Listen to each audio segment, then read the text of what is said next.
ملکہ چلیں؟ جاریہ جو اسے دیکھ رہی تھی کنیز کی آواز سن کر ہوش میں آتی ہے، لیکن پھر سے اذخان کو دیکھتی ہے۔ جنسات بھی اس کی آنکھوں میں چھپا ہوا خوف دیکھ لیتا ہے اور کنیز کو کچھ دیر باہر انتظار کرنے کا کہتا ہے۔ جیسے ہی وہ اپنی بیوٹی کے ہاتھ تھامتا ہے، اسے اس کی سرگوشی سنائی دیتی ہے۔ نکاح؟ ہاں، ہمارا نکاح۔ کیوں، تمہیں کوئی مسئلہ ہے؟ نہیں، مجھے کوئی مسئلہ نہیں ہے، وہ ایسے اچانک سب کچھ ہو رہا ہے تو بس میری زندگی کو پھر کوئی نقصان نہ پہنچے، اس لیے ہمارا نکاح ہونا ضروری ہے۔ وہ تو ٹھیک ہے اذخان، لیکن اگر وہ پھر سے آ گئی تو؟ مجھے بہت ڈر لگ رہا ہے۔ وہ ملکہ بہت بے رحم ہے، مجھے آپ کے پاس رہنا ہے۔ کوئی کچھ نہیں کرے گا اور وہ قید میں ہے، تم پریشان نہ ہو اور اب جاؤ تاکہ تمہیں نکاح کے لیے تیار کیا جا سکے۔ یہ سرخ گلاب ہے نا تمہارے پاس، یہ اب سے تمہاری حفاظت کرے گا۔ ٹھیک ہے اذخان۔ جنسات کے کہنے پر وہ کنیز محل کے سب سے عالیشان اور خوبصورت کمرے میں اسے لے کر جاتی ہے۔ اس دوران جاریہ محل کو غور سے دیکھ رہی تھی۔ جیسے ہی وہ اس کمرے میں پہلا قدم رکھتی ہے، اس کی آنکھیں خوشی سے جگمگا اٹھتی ہیں۔ سامنے والی دیوار پر اذخان اور اس کی سمندر والی تصویر تھی جس میں وہ ساتھ تھے۔ گستاخی معاف ملکہ، ہمیں دیر ہو رہی ہے، آپ جلدی سے یہ لباس پہن لیں۔ جاریہ جیسے ہی سرخ رنگ کا لباس دیکھتی ہے، کتنی دیر تک وہ اس لباس پر ٹمٹماتے جگنوں کے جیسے قیمتی موتیوں کی جگمگ میں گم ہو جاتی ہے۔ جیسے ہی وہ انہیں چھونے کے لیے ہاتھ بڑھاتی ہے، وہ تمام جگنوں جنہیں جاریہ موتی سمجھ رہی تھی پورے لباس پر اڑنے شروع کر دیتے ہیں۔ جاریہ خوش تو تھی، ساتھ ساتھ پریشان بھی تھی۔ تبھی پھول سے آواز آتی ہے، بیوٹی کوئن، وقت بہت کم ہے، آپ بے فکر ہو کر تیار ہو، یہ جگنوں اب اس لباس سے نہیں ہلیں گے۔ اس کی لبوں پر مسکان تھی، کیسے وہ ہر بار کی طرح اس کی پریشانی کو دور کر دیتا ہے۔ وہ لباس پہن کر جیسے ہی باہر آتی ہے تو کنیز اس کی طرف دیکھ کر کہتی ہے، ملکہ، واقعی میں ہمارے بادشاہ نے ہیرا بلکہ نایاب ہیرا ڈھونڈا ہے۔ اب مجھے یقین ہو گیا ہے، وہ بات جو کئی صدیوں پہلے جس کی پیش گوئی کی گئی تھی وہ اب سچ ثابت ہونے والی ہے۔ اب ہماری ریاست میں امن و امان کی فضا ہوگی۔ وہ جاریہ کو تیار کرتی ہے اور اسے اس کے لباس کے ہم رنگ اس کے لبوں کو سجاتی ہے جسے اس کے لب سرخ گلنار ہو گئے تھے۔ پھر وہ اس کے بال کھلے چھوڑ دیتی ہے، ہلکے سے دوپٹے میں جسے سونے اور مختلف دھاگے سے بنایا گیا تھا۔ وہ جالی دار دوپٹہ اس کے سر کی زینت بنتا ہے۔ آخر میں ہیرے جواہرات نفیس سا تاج اس کے سر پر پہناتی ہے۔ ملکہ، اب آپ تیار ہیں۔ اذخان مولوی صاحب کو بلواتا ہے تاکہ وہ ان کا نکاح پڑھوائے۔ پورے محل کو اندر باہر سے سجایا جا رہا تھا۔ آج ان کے بادشاہ سلامت کا نکاح تھا اور پوری قوم کو ان کے نکاح میں شرکت کی دعوت دی گئی تھی۔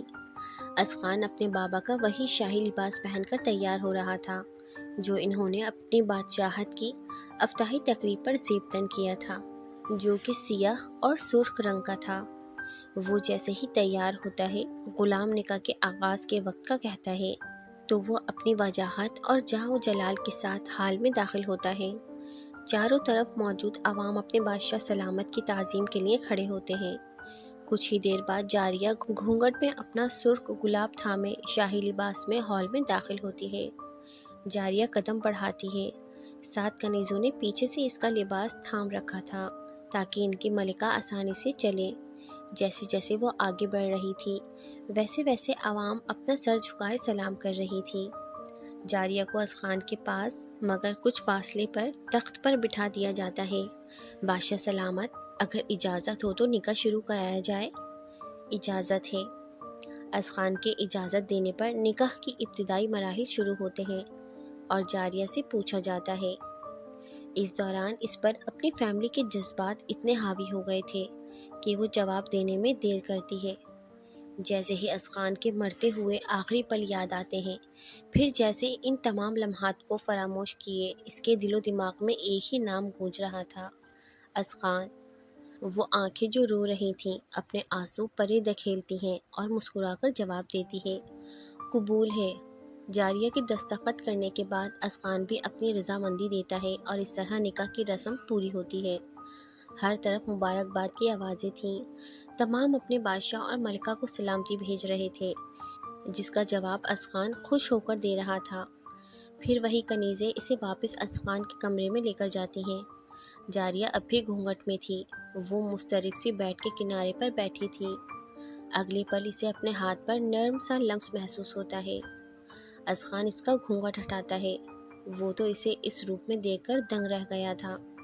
سرخ رنگ میں ملبوس وہ خود ایک کھلتا ہوا گلاب لگ رہی تھی، سادگی میں بھی قیامت لگ رہی تھی، اور اس کے ساتھ سرخ گلنار لب اس کے حسن کو مزید نکھار رہے تھے۔ جاریہ ہنوز آنکھیں بند کیے اس کی گہری نظروں کو بخوبی محسوس کر رہی تھی۔ بیوٹی، یہ سرخ رنگ یقیناً آپ کے لیے ہی بنایا گیا ہے۔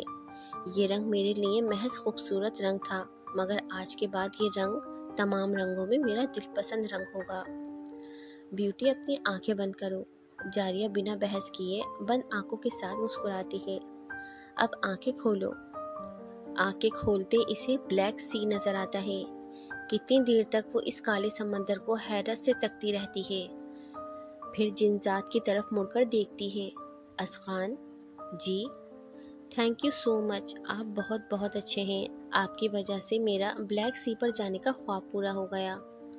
وہ گلے لگی اس کا شکریہ ادا کر رہی تھی، ساتھ ساتھ تشکر کے آنسو بھی تھے۔ بیوٹی کوئن، اب تو پوری والی ناراض نہیں ہونا؟ بالکل بھی نہیں، اس سرپرائز کے بعد تو ناراض رہنے کی کوئی صورت ہی نہیں بنتی، اس لیے آپ کو آپ کی ملکہ نے معاف کر دیا۔